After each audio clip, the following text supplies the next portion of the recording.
Mummy जी, ये लो आपका खाना, खा लेना। ये क्या बहू, फिर से वही बासी खाना? तुझे तो अच्छी तरह से पता है बासी खाना खाते तो मेरे पेट में दर्द हो जाता है। क्या? बासी खाना खाने से आपके पेट में दर्द हो जाता है?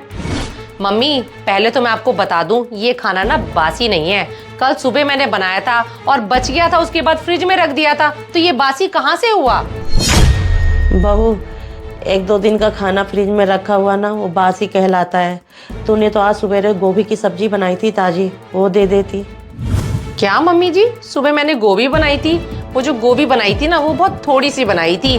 मैंने लंच में राजीव को पैक करके दे दी, थोड़ी सी बची थी वो रिद्धि ने खा ली। मम्मी जी, एक बात बोलूं, आपकी ना नखरे ही खत्म नहीं होते हैं। आपको तो बैठे बिठाई ये 2 वक्त की रोटी मिल जाती है ना, तो आपको इसी में शुक्र मनाना चाहिए। ये मत देखा करो खाना बासी है या ताजा है, लोगों को तो ये भी नसीब नहीं होता। ठीक है बहू, तू जो देगी वो खा लूंगी मैं।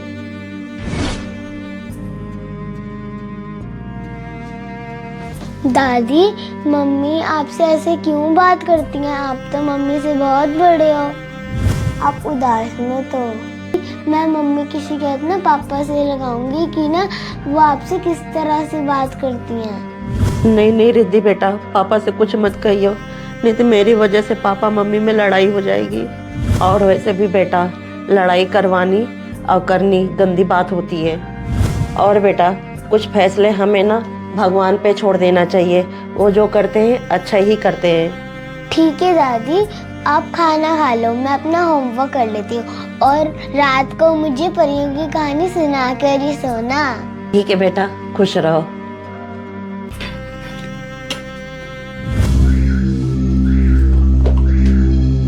अरे ये क्या, आज फिर खाना बच गया, फेंक देती हूँ। अरे नहीं नहीं, फेंकती नहीं हूँ, इसको फ्रिज में रख देती हूँ। मम्मी जी को गर्म करके दे दूंगी, उनको क्या पता चल रहा है। देखना रिद्धि बेटे, कितने अच्छे अच्छे फूल आ रहे हैं, तुम लोग तोड़ना मत, ठीक है? फूल तोड़ना बहुत गंदी बात होती है। रिद्धि, हाँ जी मम्मी। ये लो रिद्धि बेटा, सेब खा लो। और हाँ, ये सारे सेब आपको ही खाने हैं, ये ना हो कि किसी और को खिला दो। बहू, एक सेब मुझे भी दे देना, मैं खुद काट के खा लूंगी। क्या मम्मी जी, आपको सेब ला के दे दूं?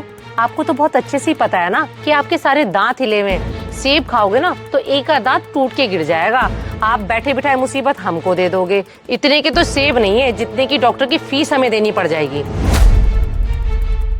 वैसे मम्मी जी, आपकी ना एक बुरी आदत है, आप ना दूसरे के खानों पर नजर रखती हो। अब क्या मेरी फूल सी बच्ची को ये खाना लगेगा? बहू, मैंने तो तेरे से एक सेब ही तो मांगा था, तूने तो मुझे 4 बातें सुना दी। मम्मी जी, 4 बातें ना सुनाऊं तो और क्या करूं? मैंने अपनी बच्ची को एक सेब क्या काट के दे दिया, आपकी तो बुरी नजर पड़ गई। उसकी तो उम्र है सेब खाने की, आपकी कोई उम्र है सेब खाने की? रिद्धि, जल्दी से एप्पल खत्म करके अंदर पढ़ने आओ। कोई बात नहीं दादी, आप मेरे में से सेब खा लो। नहीं बेटा, सारा सेब तुझे ही खाना है, मेरा मन नहीं है। जा अंदर जाके पढ़ ले।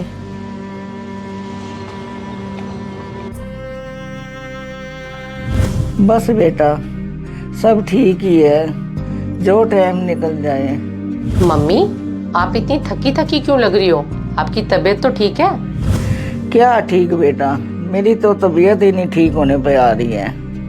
क्यों, क्या हुआ मम्मी? बेटा, तेरी भाभी 2-2 दिन का बासी खाना दे देती है। अब पहले वाली तो बात ही नहीं रही है, बासी खाना पचता ही नहीं है मेरे को। क्या मम्मी, भाभी ऐसे कैसे कर सकती है? बेटा, बस पेट भरने के लिए मैं भी बासी खाना खा लेती हूँ, अब करूँ भी क्या। चलो, बैल बजे कोई आया है, रखती हूँ फोन। ठीक है मम्मी।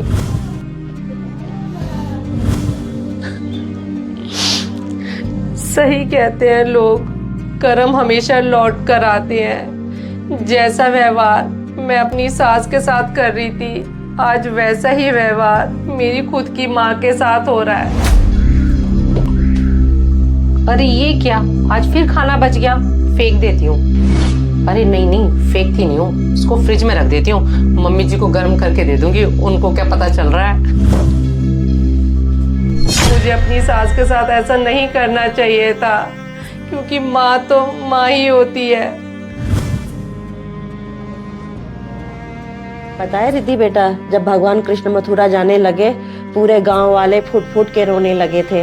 मम्मी जी, हाँ बहू। मम्मी जी, अगर सुबह का भूला शाम को वापस आ जाता है उसको भूला नहीं कहते हैं। मैं अपने किए पर बहुत शर्मिंदा हूँ।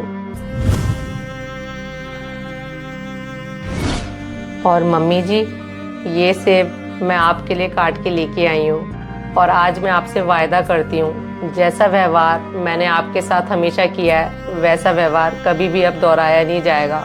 हो सके तो मुझे माफ़ कर देना।